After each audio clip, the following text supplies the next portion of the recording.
तो इस सूत्र में मैं आपको यह निवेदन करना चाहूंगा, आप अगरबत्ती, आप चंदन की डिब्बी, जो भी ये सब चीजें आप यूज करते हैं, तो ये सब चाहे जहां इधर उधर फेंक दें, ये ठीक नहीं है। ये हमारी मान्यता और मर्यादाओं को भी भंग करने वाली चीज है। तो अपनी शुचिता और अपनी पवित्रता के ऊपर पूरा ध्यान दिया जाए।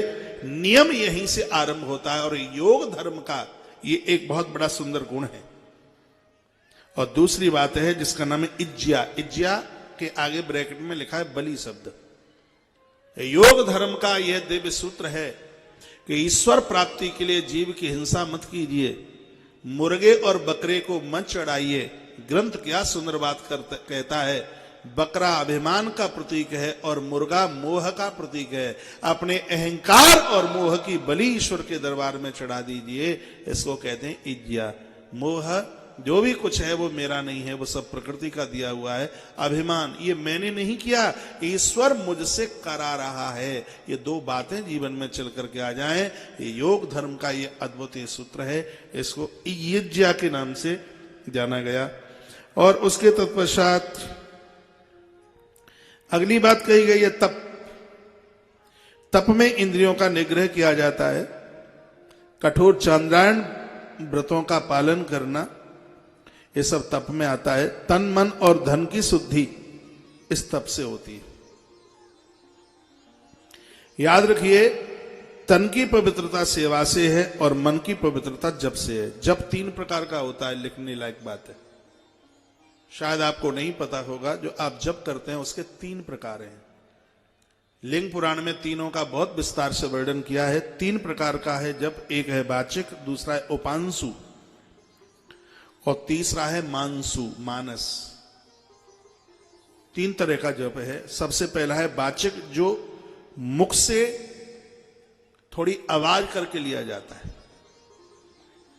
वाचिक, मुख से बोल बोल करके।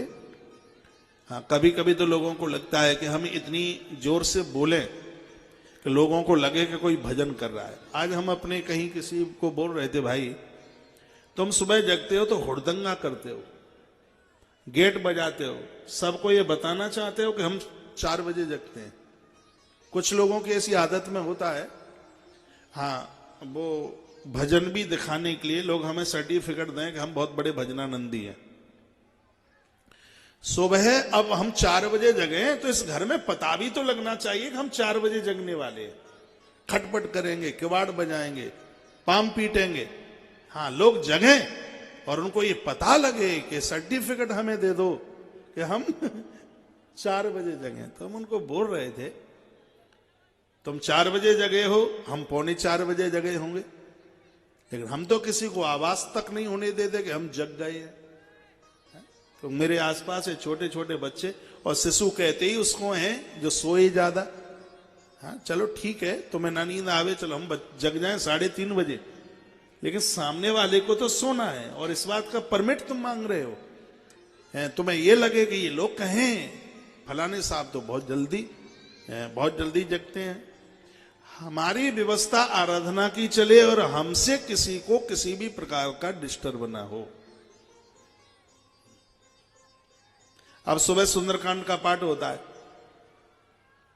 उधर सुंदरकांड का पाठ चले और एक माला लेकर के बैठ जाए और जोर जोर से कहे ओम नमो भगवते वासुदेवाय, ओम नमो भगवते वासुदेवाय, ओम नमो भगवते वासुदेवाय, ओम नमो भगवते वासुदेवाय, ओम नमो भगवते वासुदेवाय। आप में से कोई माता इधर कथा चल रही है, वो माला लेकर के ओम नमः शिवाय, ओम नमः शिवाय, ओम नमः शिवाय, ओम नमः शिवाय, ओम नमः शिवाय। तो ग्रंथ ने इस बात का विरोध किया।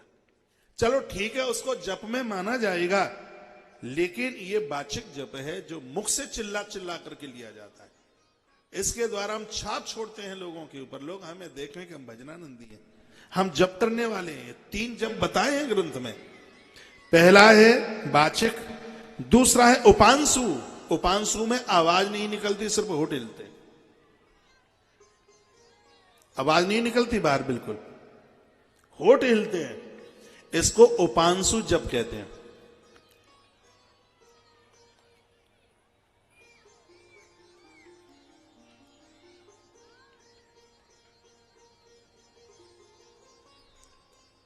मैं क्या बोल रहा हूं ये आपको नहीं पता होगा, लेकिन मुझे पता है मैं क्या बोल रहा हूं। हां, आपको यह पता है कि ये कुछ बोल रहे हैं, ये तो आपको पता है। इसको कहते हैं उपांशु जप। एक तीसरा है जिसका नाम है मानसु, मानस जप। मानस जप में नाभि से आवाज निकलती है, अंदर से, नाभि से। जप की श्रेणी में ये 1 नंबर का जप है। हां, लोगों के बीच में भी हम बैठे रहे तो हमारे नाभि प्रदेश से आवाज निकले आवे, इसको तो नवदा भक्ति में लिया गया है। ये साधना में जप जरूर होना चाहिए। पाठ से भी ज्यादा महत्व है जप का, ध्यान धारणा समाधि से भी ज्यादा महत्व जप का है। और गुरुजनों से जहां आपने मंत्र दीक्षा ली है, इस मंत्र का जप हो। मंत्र का अर्थ ही होता है जो मन के ऊपर नियंत्रण करा दे। बहुत बड़ी आपदाओं में भी व्यक्ति हिल नहीं सकता, यह जप का बहुत बड़ा प्रभाव है। तो जो 10 प्रकार के जो नियम बताए गए हैं, जिसमें तीसरा तप है। तप में अपने शरीर को, मन को, आपके पास धन है, इन सबको पवित्र करने की जरूरत होती है। तो तन की पवित्रता सेवा से है। सेवा कीजिए, सेवा में अपना भाव रखिए, दिखाने के लिए नहीं। हमारा ये मूल मंत्र होना चाहिए सेवा। हम हनुमंत लाल जी के भगत हैं, आप भी हैं, और ये देखने को मिलता है हनुमान जी राम जी की सेवा करते हैं, उसका परिणाम देखिए।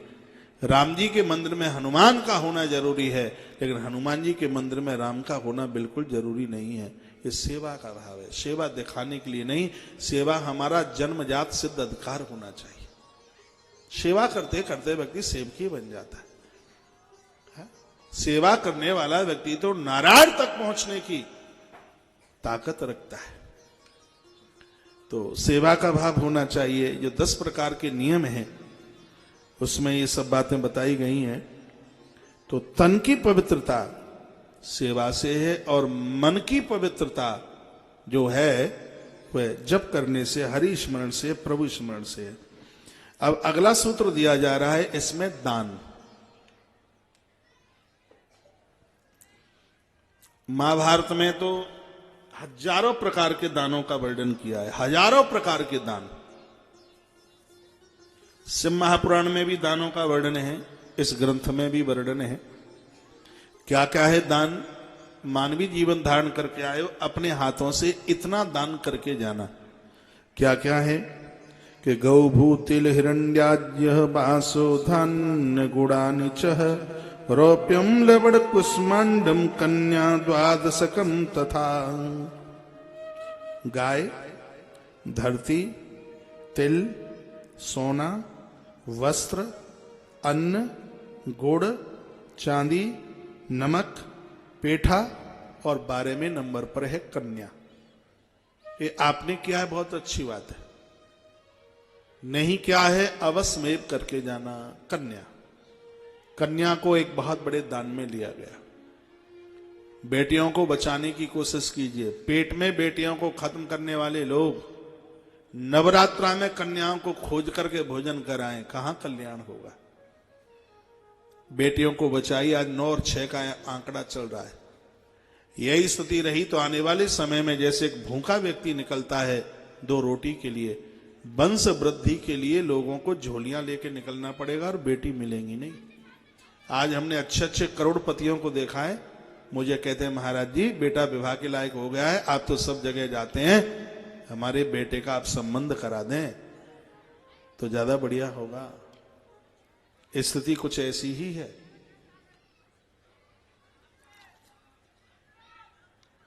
बेटियों को मैं यह निवेदन करना चाहूंगा कि बेटियों का जन्म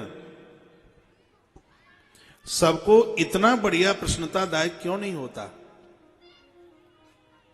बस यही है कि यदि कन्या ने, बेटी ने कहीं कोई गलत कदम उठाया है, माता पिता सिर उठा करके नहीं चल सकते। एक मां बाबूजी की जीवन की सबसे बड़ी तपस्या है कि उन्हें कन्यादान करने का सौभाग्य प्राप्त हो, यह पुण्य उन्हें मिले। ग्रंथों में कन्यादान की बहुत बड़ी महिमा का वर्णन किया गया है। पाश्चात्य संस्कृति की तरफ मत दौड़िए।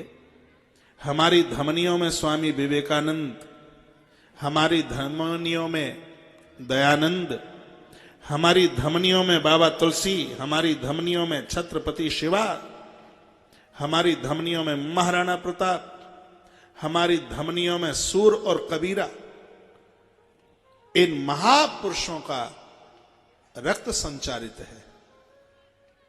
इसलिए हम यह सोचें, हमारे लिए धर्म, हमारे लिए संस्कार, हमारे लिए देश एक बहुत बड़ा महत्व रखता है। हम अपने इस कल्चर से बाहर ना जाएं तो ही ज्यादा